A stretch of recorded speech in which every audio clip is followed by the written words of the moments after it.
Hello and welcome to lesson 18 of this Introduction to Probability of Wolfram U. The topic for this lesson is the normal distribution.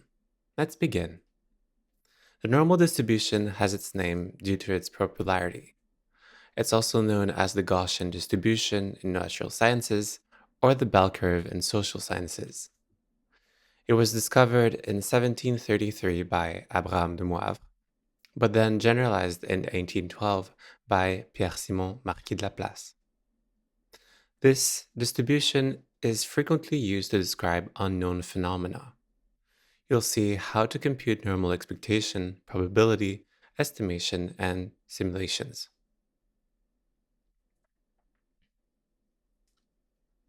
So first, let's dissect the PDF. Sigma, mu, and pi are all constants. So what do we actually have here? Something very similar to the exponential distribution. The normalizing factor, the base e, and a negative exponent. The only major difference is the power 2 to the exponent. If you have a squared exponent, then the issue of a positive exponent disappears. And so this means this distribution is actually unbounded. A standard normal distribution is when the mean is 0 and the variance is 1. You can create it by using the probability distribution, but as this PDF is somewhat complicated, to avoid error, the built-in normal distribution function is preferred. Note that in the Wolfram language, the parameters are the mean and the standard deviation. The mean changes the center, and the standard deviation changes the dispersion.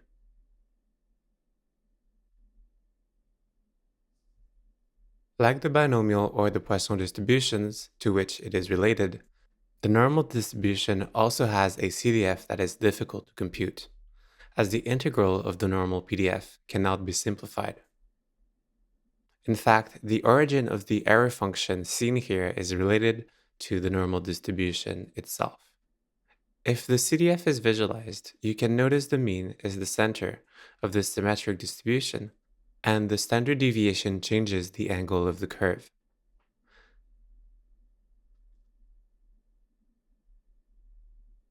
The normal PDF may look very complicated at first, but it really isn't. It can be seen simply as the exponential PDF with a power 2, where the mean and the variance were extracted for ease of interpretation.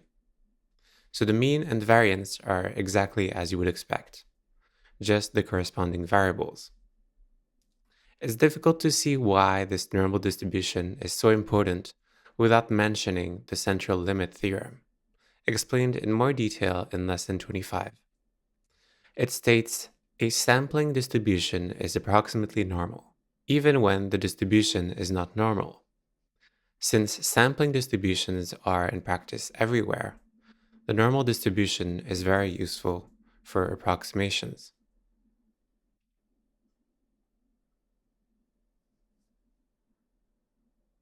The normal distribution is the most frequently used distribution, so be careful when you use it.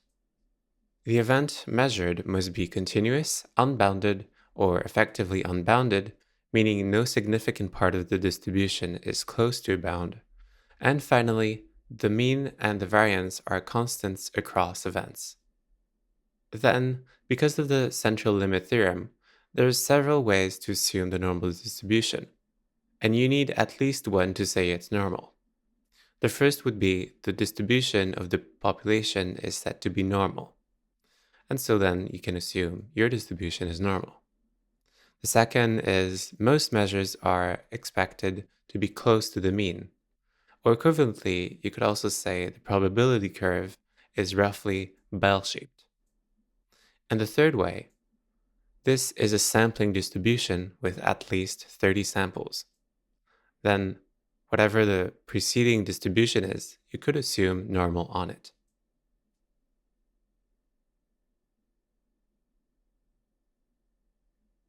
It's finally time to apply. For a normal distribution with a mean of 5 and deviation of 2, what's the probability that x is between 2 and 4 or 6 and 8? Take the probability of that condition on x normally distributed, and you get 48%. Consider a group of children whose heights are normally distributed, with an average height of 89.13 centimeters and a deviation of 16.12. What's the probability that an arbitrary child is at least a meter tall? Check the probability x is at least 100, where x is appropriately distributed, and you'll get a quarter of a chance.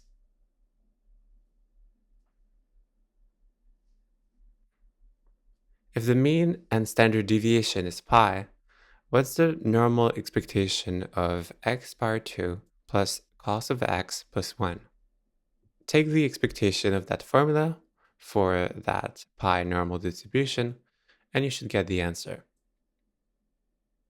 The speed of a group of marathon runners is normally distributed with a mean of 4.3 minutes per kilometer and a deviation of 0.6 minutes per kilometer. What's the expected finish time?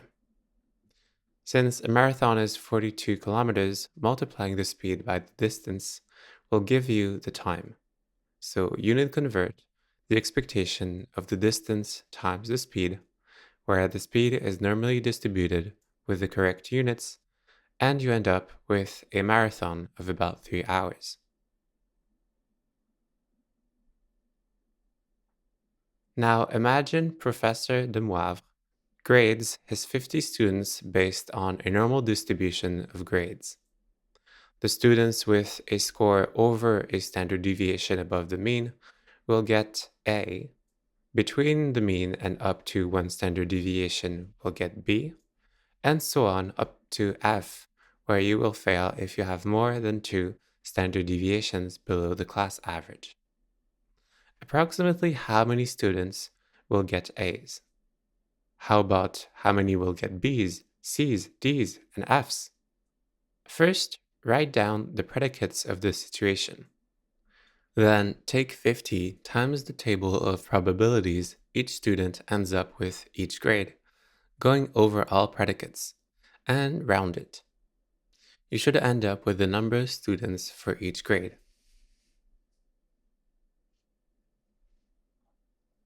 How can you simulate a normal distribution? Just take a sample with random variates.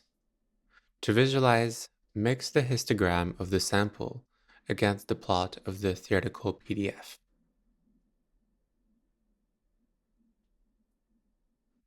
Let's say you want to see if the fixed acidity of your wine is a normal distribution. Just load the data, then estimate the distribution, and confirm the relationship. And indeed, this clearly is a normal distribution.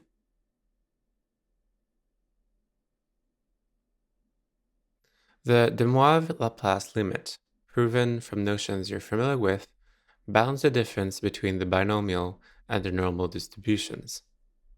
By setting the parameter of the normal to resemble the binomial distribution, where mu would be np and the variance would be np times 1 minus p, just like the binomial, you can approximate the binomial.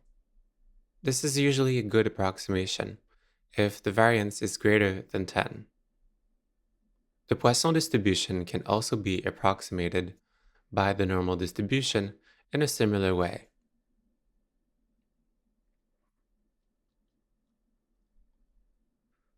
That was a lesson with a lot of important information, so you may want to review it a few times. But I'll try to summarize.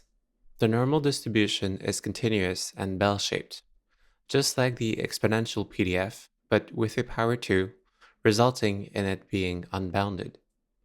Use the normal distribution, probability, expectation, random variates, and estimated distribution functions to solve normally distributed problems. The normal distribution is the distribution of approximations. It can approximate the sampling, the Poisson, and the binomial distributions. That's a lot of functionality. But most data is multidimensional.